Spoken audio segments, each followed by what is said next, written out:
Hey, what's up everybody?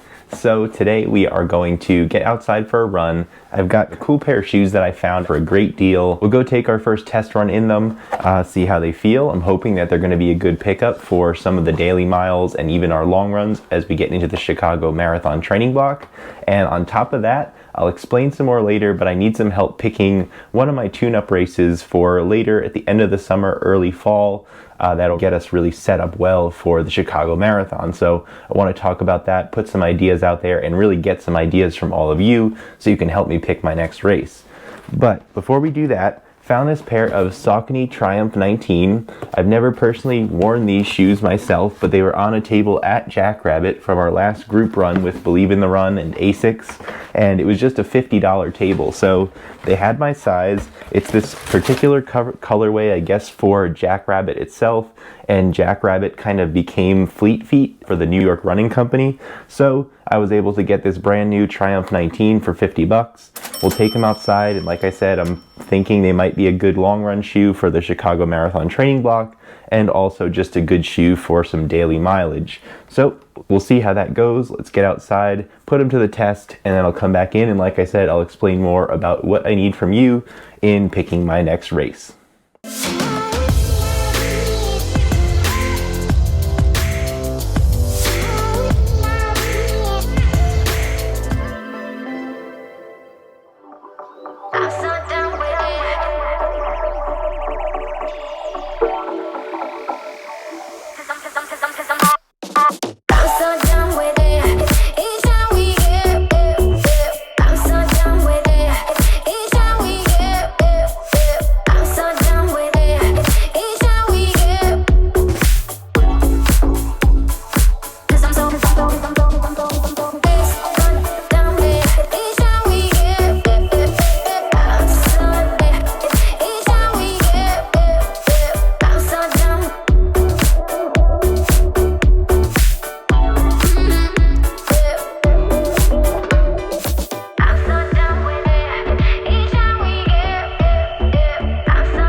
All right, we're done.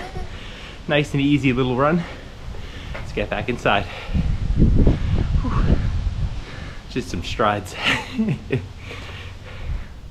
All right, everybody, so a shorter run today overall. We're all done with it. I'll let you check it out on Strava. I put it in the description down below in all of my videos. So about 5 kilometers, just under 5 kilometers today for the total distance. And yeah, like I said, check it out in the Strava link down below.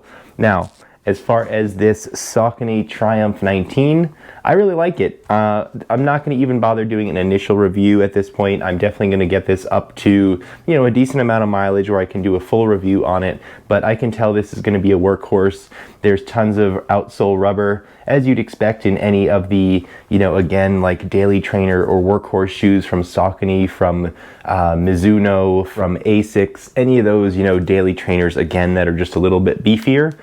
You know, you've got a nice plush section here around your ankle and heel counter, a little bit firm in the heel counter overall. So again, like I said, it's just going to be that workhorse, not too much stack height, a little bit more traditional, but still a nice modern foam that is very nice and soft to the touch. You really sink in and get a little bit of bounce out of it, you know, compared to some of those more old school daily trainers that you'd see from something like Saucony. So it's definitely going to be a nice shoe. It's got a semi-gusseted tongue, a nice plush tongue, bulky tongue. So again, it's not going to be something that saves weight, even though it isn't too heavy at all on foot. I'll save all the details and everything with the actual weight for the full review, but nonetheless, it's pretty light for what it is. But again, it's not going to be your speed day shoe or anything like that. It's just that workhorse in my rotation going forward. So happy with it, happy with the $50 price point, and we'll get a lot of good mileage out of this, I'm sure.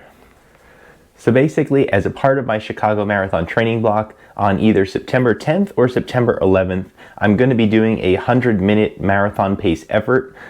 So what I'm looking to do is find a half marathon that I can go out, and it'll just make it a lot easier to do a 20-minute warm-up and then 100 minutes at marathon pace effort. Should be able to cover the full half marathon distance, and it's just much easier to run at those harder efforts for a long period of time when I'm on a race course with other people around me with the energy versus, just being at home by myself and running somewhere, on a road or on a trail where I'm trying to keep up with my marathon pace, again, with no support, no energy, no nothing. So I'm going to throw out some examples that I've found for myself, but again, looking for some input in the comments down below. And then we'll do one of those polls here on YouTube where I can have people vote and we'll see what comes out on top. And essentially, you're going to help me pick my tune-up race for that hard workout before the Chicago Marathon this year.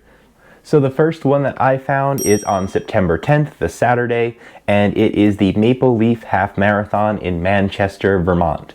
The next option is called the Marine Corps Half Marathon, and it's actually in North Carolina. This is a decent option for me, actually, because we're starting to talk about, me, Megan, and a couple of friends being in North Carolina that week leading up to the weekend of September 10th. If I am going to be down in North Carolina, then that might be a good option for me. If I'm in North Carolina, I can make a whole family trip of it and just kind of shoot over to the race itself, race on that Saturday, get my hard workout in, and come back to Megan and my friends and, eventually leave after our vacation is over.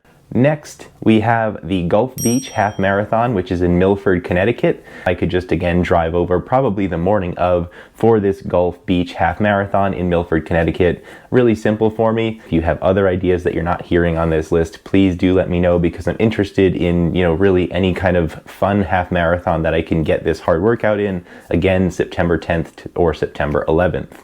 The next one I have on my list is the Charlotte Covered Bridge Half Marathon, and it's also a 10K or 5K, and this is going to be in Shelburne, Vermont. So another Vermont race, again, somewhere that I could probably drive up to, make the travel very manageable from me here in New York. Somewhere, again, that I haven't raced. A lot of beautiful scenery up in Vermont, so that's why it's on my list as choice number 4. The last option that I have on this list is actually across the country. It's the Run to Remember Los Angeles Half Marathon and 10K. This is going to be on Sunday, September 11th this year. And basically, it's a half marathon that's in and around the downtown Los Angeles area. Actually, it does a red carpet portion of the course where it goes down like Hollywood Boulevard. So I haven't ever raced in Los Angeles before. I think it'll be another cool opportunity and a cool race. That's the 5th and final potential opportunity that I've found so far on my own. So again, please give me some other ideas and we'll do some kind of vote when I figure out what my top 3 or 4 choices are going to be and what will actually work for my schedule. But long story short, that's everything that I found. And again, it's just to help me complete that hard workout later in September of this year. I pretty much completely forgot to wrap up the video, but thanks for watching, everybody. Hope you enjoyed. Definitely subscribe down below, and I hope to see you all in the next video.